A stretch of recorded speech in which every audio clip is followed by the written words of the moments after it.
Hello friends, welcome to astro economic classes. तो आज की इस वीडियो में हम बात करने वाले हैं marginal productivity theory of ways के बारे में। तो जिसको बोलते हैं हम मजदूरी का सीमांत उत्पादकता सिद्धांत। तो ये करने से पहले आपको सिंपल वेज के बारे में पता होना चाहिए और वेज के टाइप के बारे में पता होना चाहिए। तो उसका लिंक जो आपको डिस्क्रिप्शन में मिल जाएगा उस वीडियो का, तो वहाँ जाके आप पहले वो वीडियो देखिए, उसके बाद जो है इसकी थ्योरी को आप देखेंगे तो जल्दी समझ में आ जाएगा। तो चलिए स्टार्ट करते हैं marginal productivity theory of ways के बारे में। तो पहले ये जो थ्योरी थी वो किसने दी, ये बात करते हैं। तो ये थ्योरी सबसे पहले वॉन थुनेन थे, जिन्होंने 1833 में द आइसोलेटेड स्टेट, जो कि उनकी बुक थी, उसमें इस थ्योरी को एक्सप्लेन किया था। उसके बाद जे.बी. क्लार्क आए, जिन्होंने 1819 में जो है इस थ्योरी को दिया था। उन्होंने इस थ्योरी को आगे एक्सप्लेन किया, एक्सटेंड किया, ठीक है, और इसको और अच्छे से क्लियरली जो है समझाया था। तो मार्जिनल प्रोडक्टिविटी थ्योरी में होता क्या है, तो वो पढ़ लेते हैं। The marginal productivity theory of ways state that the price of labour. देखिए, प्राइस ऑफ लेबर क्या होता है। तो प्राइस ऑफ लेबर होता है कि जब हम एक लेबर से काम लेने के बाद उसको कुछ पे करते हैं, ठीक है, यानी कि अब कुछ काम लिया है तो उसके लिए पे भी करना पड़ेगा। तो जो वो पे करते हैं तो उसको हम बोलते हैं प्राइस ऑफ लेबर, जिसे हम वेज रेट भी बोलते हैं। तो हम जो है मार्जिनल प्रोडक्टिविटी थ्योरी में मेनली जो प्राइस होता है लेबर का उसको डिसाइड करते हैं, यानी कि वेज रेट को डिसाइड करते हैं। और जो वेज रेट होती है वो डिसाइड होती है मार्जिनल प्रोडक्ट ऑफ लेबर के अकॉर्डिंग, कि एक लेबर का मार्जिनल प्रोडक्ट क्या है, उसके अकॉर्डिंग ही उसको वेज रेट दिया जाएगा।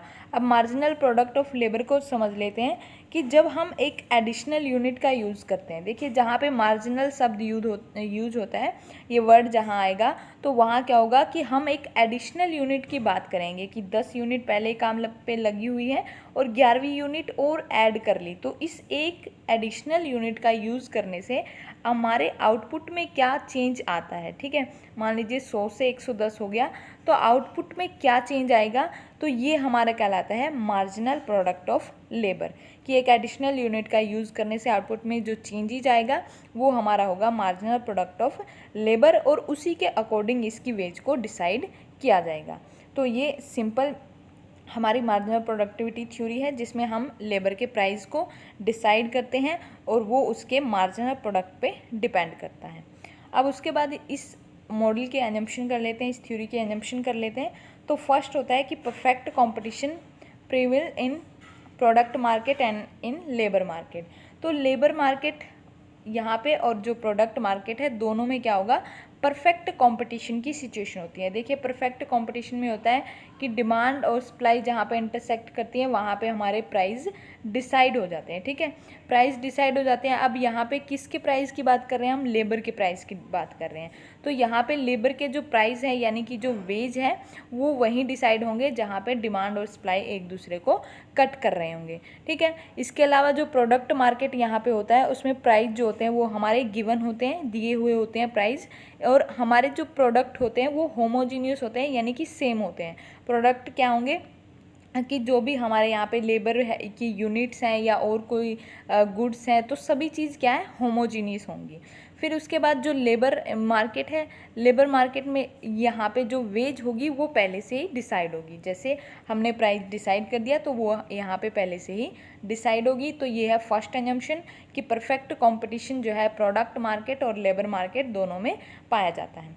फिर दूसरा यहाँ पे आता है कि लॉ ऑफ वेरिएबल प्रोपोर्शन, ठीक है, कि यहाँ पे हमारा जो लॉ होगा वो वेरिएबल प्रोपोर्शन वाला होगा, और इसके अलावा यहाँ पे जो होगा डिमिनिशिंग वेरिएबल प्रोपोर्शन होगा, ठीक है, ठीक है, डिमिनिशिंग होगा। और फिर उसके बाद थर्ड आता है कि the firm aim at profit maximisation, कि प्रॉफिट को सबसे ज़्यादा करना इनका मेन एम होगा, ठीक है, कि कैसे हम प्रॉफिट को ज़्यादा कर सकते हैं, ये इनका मेन जो है उद्देश्य रहेगा। फिर आता है यहाँ पे नेक्स्ट कि जो सभी लेबरर्स होते हैं वो होमोजीनियस होंगे और डिविजेबल होंगे, ठीक है, कि लेबरर्स को क्या है, बिल्कुल सेम होंगे। मान लीजिए एक लेबर की प्रोडक्टिविटी 100 है तो दूसरे लेबर की भी प्रोडक्टिविटी 100 ही होगी, बिल्कुल सेम जो है, ये होमोजीनियस होते हैं। और इसके अलावा यहाँ पे हमारा आना चाहिए था मेनली कि सब्सटीट्यूट होते हैं, ठीक है, कि नेक्स्ट में आ गया, ठीक है। तो नेक्स्ट पॉइंट में हमारा आ गया कि लेबर मोबाइल है और जो है एक दूसरे के यहाँ पे सब्सटीट्यूट्स भी होंगे, परफेक्ट सब्सटीट्यूट होंगे। तो मोबाइल का मतलब होता है कि एक लेबर की जगह हम दूसरे लेबर का भी यूज़ कर सकते हैं, इसके अलावा लेबर की जगह हम कैपिटल का भी यूज़ कर सकते हैं, या इसके अलावा कोई और इनपुट्स अगर है तो उनका भी यूज़ यहाँ पे हम कर सकते हैं। फिर आते हैं नेक्स्ट हमारा कि रिसोर्स आर फुली एम्प्लॉयड, कि जितने भी रिसोर्स होंगे वो हमारे फुल एम्प्लॉयमेंट की लेवल पे होंगे, ठीक है। परफेक्ट कंपटीशन है तो परफेक्ट कंपटीशन में फुल एम्प्लॉयमेंट भी होता है। तो ये थी इनकी मेन एजम्पशंस। अब इसके बाद बात कर लेते हैं हम मेन मॉडल की। तो देखिए मेन मॉडल में हम दो पॉइंट ऑफ व्यू लेते हैं, एक हमारा इंडस्ट्री का पॉइंट ऑफ व्यू होता है, एक हमारा फर्म्स का पॉइंट ऑफ व्यू होता है, ठीक है, कि इंडस्ट्री में कैसे हमारी वेज डिसाइड होगी और एक होता है कि फर्म में हमारी वेज जो है वो कैसे डिसाइड होती है। तो पहले इंडस्ट्री की बात करते हैं। तो वेज रेट यहाँ पे डिटरमाइन होगी जहाँ पे हमारी डिमांड और सप्लाई जो है एक दूसरे को इंटरसेक्ट कर रहे होंगे, ठीक है, कि सिंपल जो है हमारी डिमांड और सप्लाई जहाँ पे इंटरसेक्ट करेंगे वहाँ पे हमारी वेज जो है वो डिटरमाइन हो जाएगी। अब देखिए जो इंडस्ट्री का डिमांड का होता है, जो इंडस्ट्री का डिमांड का होता है उसमें क्या होता है कि अलग अलग फर्म्स के डिमांड को ऐड करके उसको बनाया जाता है, ठीक है। अलग अलग फर्म्स का डिमांड को, मान लीजिए ए फर्म है, बी है, सी है, अब इन तीनों के जब डिमांड को ऐड किया जाएगा, ठीक है, इन तीनों को ऐड जब किया जाएगा तब जाके हमारी जो है इंडस्ट्री का डिमांड का बन जाएगा, ठीक है। तो यहाँ पे हमारी जो इंडस्ट्री का डिमांड का होता है वो सभी फर्म्स की डिमांड से मिल के बना होता है, ठीक है। अब इंडस्ट्री में वहाँ पे जो है हमारे प्राइस का डिसाइड होगा या फिर हमारी वेज का डिसीजन लिया जाएगा जहाँ पे हमारी डिमांड और हमारी सप्लाई दोनों एक दूसरे को इंटरसेक्ट कर रहे होते हैं, ठीक है। डिमांड और सप्लाई एक दूसरे को इंटरसेक्ट करेंगे, वहाँ पे हम मेनली इक्विलिब्रियम की सिचुएशन में होते हैं। फिर यहाँ पे है it is only due to this reason that a firm demand of labour depend on marginal revenue productivity. तो ये सब चीज़ें क्या है कि ये मार्जिनल रेवेन्यू प्रोडक्टिविटी पे डिपेंड करती है, ठीक है, कि एक लेबर का मार्जिनल रेवेन्यू प्रोडक्ट क्या होता है इस चीज़ पे डिपेंड करती है। तो मार्जिनल रेवेन्यू प्रोडक्ट होता है कि एक जब एडिशनल यूनिट का यूज़ किया जाता है तो उस टाइम हमें जो है कितना रेवेन्यू मिल रहा है, ठीक है, कितना एडिशनल रेवेन्यू मिल रहा है वो हमारा होता है मार्जिनल रेवेन्यू प्रोडक्टिविटी। देखिए जो भी हम यहाँ पे MRP, MP, ठीक है, VMP, जो भी ये वर्ड यहाँ पे यूज़ करेंगे, जो भी ये हमारी एब्रिवेशन होती है, इनको हमने एक वीडियो में बहुत ही अच्छे से एक्सप्लेन किया हुआ है जिसका लिंक आपको डिस्क्रिप्शन में मिल जाएगा, वहाँ जाके इन वीडियो को देखिए, इनको समझिए, क्योंकि जब तक आप लोग ये नहीं समझेंगे तो आप इस वीडियो में इस थ्योरी को भी नहीं समझ पाएंगे। इसके अलावा और कई सारी थ्योरी हैं, जैसे कि डिस्ट्रीब्यूशन की थ्योरी है, ठीक है, डिस्ट्रीब्यूशन की थ्योरी है। इसके अलावा हमारी जो है फैक्टर प्राइसिंग जो थ्योरी है उसमें भी इन सभी चीज़ों का यूज होता है, ठीक है। इसके अलावा वेज वाली जो आज हम ये थ्योरी कर रहे हैं इसमें भी इन चीज़ों का यूज होता है। तो इस सिंपली आप ये जो सिंपल कंसेप्ट हैं MRP, MMP, VMP, इनके लिए हमने स्पेशल वीडियो बनाई है, उसको देखिए, उनको समझिए और उसके बाद ये थ्योरी देखेंगे तो आपको बहुत ही जल्दी समझ में आ जाएंगी। तो अब बात कर लेते हैं नेक्स्ट डायग्राम की। तो हमने कहा कि जहाँ पे सप्लाई कर्व डिमांड कर्व को इंटरसेक्ट करेगा वहाँ पे क्या होगा, हमारी वेज जो है वो डिटरमाइन हो जाएगी। और ये डिमांड क्या है कि सभी फर्म्स जो होती हैं उनके सभी फर्म्स से के डिमांड कर्व से मिल के बना होता है ये फर्म, ये यहाँ पे डिमांड कर्व, और यही जो है हमारा होता है MRP, ठीक है। यही कर्व जो डिमांड कर्व होता है वही हमारा MRP कर्व होता है। तो जहाँ पे हमारी MRP जो है हमारी वेज रेट के बराबर होगी वहाँ पे हम इक्विलिब्रियम की सिचुएशन में होते हैं, ठीक है। तो इस पॉइंट पे हम इक्विलिब्रियम की सिचुएशन में होंगे एक इंडस्ट्री के पॉइंट ऑफ व्यू से। तो ये था इंडस्ट्री से। अब बात करते हैं हम फर्म के पॉइंट ऑफ व्यू से।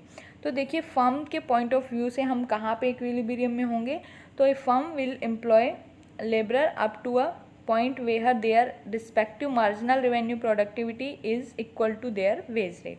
तो जहाँ पे marginal revenue productivity एक फर्म की, ठीक है, एक फर्म की मार्जिनल रेवेन्यू प्रोडक्टिविटी जहाँ उसकी वेज रेट के इक्वल होगी, ठीक है, वहाँ पे हम क्या होंगे, इक्विलिब्रियम की सिचुएशन में होंगे। अब देखो हमने बात की थी कि यहाँ पे परफेक्ट कंपटीशन है, तो परफेक्ट कंपटीशन है यानी कि एवरेज वेज जो होती है वो हमारी मार्जिनल वेज के इक्वल होगी, ठीक है। तो इक्विलिब्रियम इन्होंने बताया कि जहाँ पे हमारी वेज रेट और इसी के अकॉर्डिंग हमारी वेज रेट होगी, ठीक है। और इसके अलावा जब वेज रेट ये इक्वल है, ये चीज़ें इक्वल हैं, तो जहाँ पे हमारी MRP होगी और ARP होगी, इक्वल होगी, तो वहाँ पे हम क्या होंगे, इक्विलिब्रियम की कंडीशन में होंगे। तो मेन कंडीशन यहाँ पे हमारी होगी कि जहाँ हमारी MRP, ARP और जो है AW और MW और इसके अलावा वेज रेट, जहाँ ये सारी चीज़ें इक्वल होंगी वहाँ पे हम क्या होंगे, इक्विलिब्रियम की सिचुएशन में होंगे। यहाँ पे हमें नंबर्स ऑफ लेबर का पता लग जाएगा और यहाँ पे हमें वेज रेट का पता लग जाएगा। तो ये था फर्म्स के पॉइंट ऑफ व्यू से, जहाँ पे हम मेन ये कंडीशन है कि MW is equal to AW is equal to WW और इज इक्वल टू MRP और इज इक्वल टू ARP। तो ये सारी कंडीशन जहाँ पे फुलफिल होगी वहाँ पे हम इक्विलिब्रियम की कंडीशन में होंगे एक फर्म्स के पॉइंट ऑफ व्यू से। तो ये थी हमारी कंप्लीट वीडियो। अगर वीडियो अच्छी लगी है तो प्लीज़ लाइक कीजिए, शेयर कीजिए और अगर चैनल पे नए हैं तो प्लीज़ हमारे चैनल को सब्सक्राइब कीजिए। Thank you.